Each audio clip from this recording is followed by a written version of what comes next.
Welcome friends, welcome back to our channel Chatpatu Kathiyawad. આજે આપણે એક ચટપટી રેસીપી લઈને આવ્યા છીએ અને એ પણ આમળાની રેસીપી છે।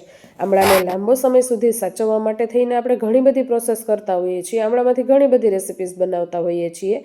તો તમે કઈ રેસીપી બનાવો છો એ તો મને કમેન્ટ કરીને કહેજો જ।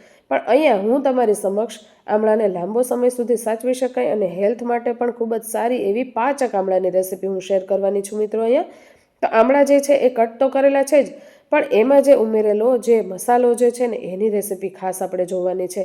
તો આ પાચક આમળા જે છે ને ખાસ કરીને આપણે મુસાફરી કરવા ટાણે ઉલટી, ઓબકા અથવા તો ચક્કર આવતા હોય અથવા તો પેટમાં દુખતું હોય, પેટને લગતી કોઈ પણ સમસ્યા હોય તો એના માટે થઈને આપણે આ રીતના પાચક આમળા બનાવતા હોઈએ છીએ। તો આમળા તો આપણને શિયાળામાં મળે છે, પણ એનો જે મસાલો છે ને એ ખાસ જોવા જેવો હોય છે। કઈ રીતે બનાવવો એ આપણે રેસીપી જોશું। તો રેસીપી શરૂ કરીએ એ પહેલાં આપણે ચેનલને સબસ્ક્રાઈબ ન કરીએ તો સબસ્ક્રાઈબ કરી બેલ આઇકન દબાવી ઓલ જરૂરથી દબાવી દેશો મિત્રો, જેને કારણે નવા વિડીયોઝના નોટિફિકેશન આપ સુધી મળતા રહે। અને આ જે આમળાની રેસીપી આપણે બનાવીએ છીએ આપણને ખબર છે કે આ બાફીને અથવા તો આપણે કાચા કટ કરીને પણ આમળા જે છે એ લેતા હોઈએ છીએ। તો અહીંયા આપણે આ રીતના આમળા લઈ લેવાના છે, આમળાને ધોઈને ક્લીન કરી લેવાના છે। અને કદાચ આ રીતના બ્લેક ડોટ હોય તો મૂંઝાવાનું નહીં, કારણ કે આમળા જે બ્લેક થઈ જાય તો પણ મૂંઝા નહીં, કારણ કે આમળાનો ગુણ જ જે છે એ સુકાયા બાદ બ્લેક થઈ જવાનો હોય છે। તો કદાચ બ્લેક આમળા થાય તો પણ એ આમળા જે છે બગડતા નથી, લાંબો સમય સાચવી શકીએ છીએ। તો આમળાને આપણે આ રીતે કાચે કાચા જ કટ કરી લેવાના છે। અહીંયા હું કાચા કાચા જ પાચક આમળા બનાવી રહી છું। તો આ રીતની આપણે ચિપ્સ છે એ કટ કરી લેવાની છે। તમારે સરળતાથી કટ કરી શકાય એ રીતના કરવી હોય તો તમે આમળાને ઢોકળિયામાં બાફીને પણ તમે કરી શકો છો। તો એ રેસીપી પણ મેં શેર કરેલી છે, આપ ચેનલ પર જઈને જરૂરથી જોઈ શકશો મિત્રો, અથવા તો એની લિંક છે એ ડિસ્ક્રિપ્શન બોક્સમાં પણ આપેલી હશે, અથવા તો તમે પાચક આમળા સર્ચ કરશો તો જરૂરથી તમને મારી રેસીપી જોવા મળશે। તો સર્ચ કરીને પણ તમે જોઈ શકશો।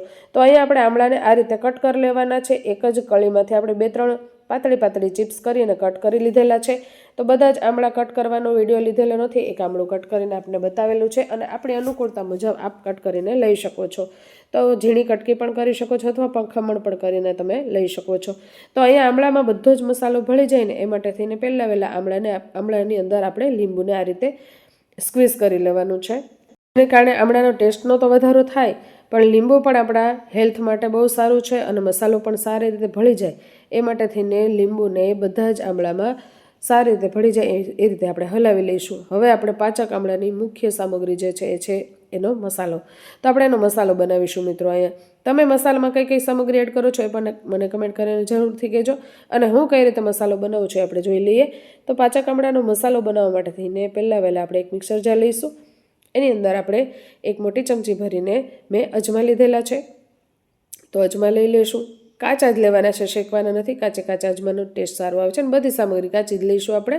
એક ચમચી ભરીને જીરું લઈ લઈશું, એક ચમચી ભરીને આખા મરી લઈ લઈશું, એક ચમચી ભરીને મેં હળદરવાળી વરિયાળી મેં કરેલી હતી મુખવાસની એ લઈ લઈશું, અને 1.5 ચમચી ભરીને મેં સંચળ પાવડર લીધેલો છે, અને લાસ્ટમાં મેઇન સામગ્રી જે આપણે કહી શકીએ 1 ચમચી ભરીને હિંગ લીધેલી છે, જેનાથી આ પાચક આમળાનો ટેસ્ટ એકદમ વધે છે।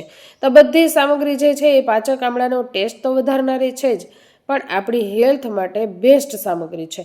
તો એને આપણે પીસીને સાઈડમાં રાખી દઈશું, અને આ આમળાની અંદર આપણે નમક મિક્સ કરી દઈશું। જો સંચળ પાવડર આપણે લીધેલું છે એટલે એ પ્રમાણે આપણે આમાં નમક મિક્સ કરીશું, અને જો આ રીતનો પાવડર આપણે તૈયાર કરી લેવાનો છે, એટલે કે પાચક આમળાનો મસાલો આ રીતનો રેડી કરી લેવાનો છે। મિત્રો, મસાલાની રેસીપી તમને ગમી કે નહીં? જો ગમે તો લાઈક આપી દેજો, અને આ સિવાય તમે મસાલામાં બીજું શું શું મિક્સ કરો છો એ મને કમેન્ટ કરવાનું બિલકુલ ભૂલતા નહીં, જરૂરથી કમેન્ટ કરીને કહેજો કે પાચક આમળામાં બીજી કઈ સામગ્રી તમે મિક્સ કરો છો। જો અહીંયા આપણે આમળાની અંદર આ બધો જ મસાલો છે એ મિક્સ કરી લેવાનો છે, જે છે એ મુખ્ય એ આ પાચક આમળાનો મસાલો જ છે કે જે ટેસ્ટમાં એકદમ બેસ્ટ તો હોય જ છે, જેને કારણે આપણું મોઢું જે છે એ સારું રહે છે, અને બિલકુલ પણ આપણને ઉલટી ઓબકાનો અહેસાસ થતો નથી, અને આરામથી આપણે મુસાફરી જે છે એ કરી શકીએ છીએ। અને ક્યારેક ઘરમાં પણ આપણને જમ્યા પછી મુખવાસ જોઈતો હોય તો આ રીતના પાચક આમળા લેવામાં આવે તો આપણા હેલ્થ માટે એકદમ સારા રહે છે, બરાબર ને મિત્રો? તો તમે આ રીતની રેસીપી કોઈ બનાવો છો કે નહીં? બીજો કયો મુખવાસ તમે બનાવો છો એ મને કમેન્ટ કરીને જરૂરથી કહેજો। એ સિવાય આમળામાંથી બીજી કઈ કઈ રેસીપીઝ બનાવો છો, એ આમળા મુરબ્બો, આમળાની કેન્ડી છે, અથવા તો પાચક આમળા છે, કઈ કઈ રેસીપી બનાવો છો એ મને જરૂરથી કમેન્ટમાં લખીને કહેજો કે આમળાની અમે આ રેસીપી બનાવીએ છીએ બરાબર. તો અહીંયા આપણે આમળાને સૂકવી દેવાના છે. મેં સાંજના ટાઈમે જે છે આ રેસીપી બનાવેલી હતી, એટલે રાતના ટાઈમે મેં ઘરમાં આમળાને આ રીતે સૂકવી દીધીને રાખી દીધેલા હતા.